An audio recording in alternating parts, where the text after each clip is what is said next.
Topic अपना है endocarditis. Endocarditis क्या है? Inflammation of the endocardium layer. Heart की जो एंडोकार्डियम है उसका इन्फ्लामेशन अपन एंडोकार्डाइटिस कहते हैं। एंडोकार्डियम क्या है? Inner layer of the heart. तो inflammation of the inner layer of the heart is called endocarditis. What is the causes of endocarditis? तो मोस्ट इंपोर्टेंट कॉज एंडोकार्डाइटिस का है group A beta haemolytic streptococci. Always first priority इसी को देना है। जो organism है वो कौन है? Group A beta haemolytic streptococci. ये रिस्पॉन्सिबल है एंडोकार्डाइटिस के लिए, यही रिस्पॉन्सिबल है टोंसिलाइटिस के लिए, यही रिस्पॉन्सिबल है रूमेटिक फीवर के लिए। तो तीनों में एक ही यूज होता है बैक्टीरिया। तो group A beta haemolytic streptococci. Valvular disorder होता है, इसका वोल्वुलर डिसऑर्डर भी कारण हो सकते हैं। और डेंटल प्रोसीजर हिस्ट्री हो 3 to 6 मंथ बिफोर पेशेंट अपने पास आया। प्रो मैट्रिक में क्वेश्चन आता है कि एक पेशेंट है जो अपने पास आया, उसको पेरिकार्डाइटिस है, इन्फ्लामेशन हो रखा है, तो अपन उसकी हिस्ट्री में क्या पूछेंगे? तो we are asking you are having any procedure before 3 to 6 month, any dental procedure? Dental procedure आपने कराया है 3 to 6 मंथ पहले? क्योंकि वो क्या कर सकता है, हार्ट की पेरिकार्डियम को इन्फ्लामेशन कर सकता है अगर कोई इन्फेक्शन हो जाता है, क्योंकि टोंसिलाइटिस का भी मेन कारण यही होता है, जो group A beta hemolytic Streptococcus.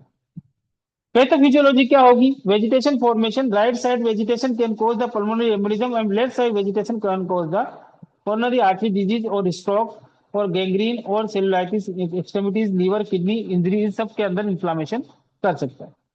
Clinical manifestation क्या होंगे? पेशेंट को पेचिया होगा, इकाइमोसिस होगा, Baloch colouration of the skin होगा। जैसे दरवाजे में उंगली आ जाती है तो कैसा कलर हो जाता है? उस टाइप का कलर हो जाएगा, ब्लूच कलरेशन। स्प्लेंटर स्प्लिंटर हेमरेज होगा, ब्लैक कलर की लाइनिंग इन नेल के अंदर ब्लैक कलर की लाइनिंग हो जाएगी, इसको स्प्लिंटर हेमरेज बोलते हैं। ओसिलर नोड हो गए, painful tender red colour pea shape lesion found in the finger tip और टॉयज। ठीक है। ग्रोथ स्पॉट्स होंगे, फीवर होगा, फटीक होगा, क्लबिंग फिंगर्स होंगी पेशेंट की। डायग्नोस्टिक में डब्ल्यूबीसी, ईएसआर और सीआरपी इंक्रीज रहेगा। और ब्लड कल्चर अगर अपन पेशेंट का कराएंगे तो ब्लड कल्चर क्या आएगा इसके अंदर? पॉजिटिव आएगा। किसका? Group A beta haemolytic streptococci. Management क्या करेंगे? बेड रेस्ट देंगे to prevent the cardiac complication से प्रिवेंट करने के लिए पेशेंट को बेड रेस्ट देंगे। एंटी एम्बोलिक स्टोकिंग देंगे पेशेंट को, डीवीटी वगैरह, ताकि पेशेंट को डीवीटी ना हो।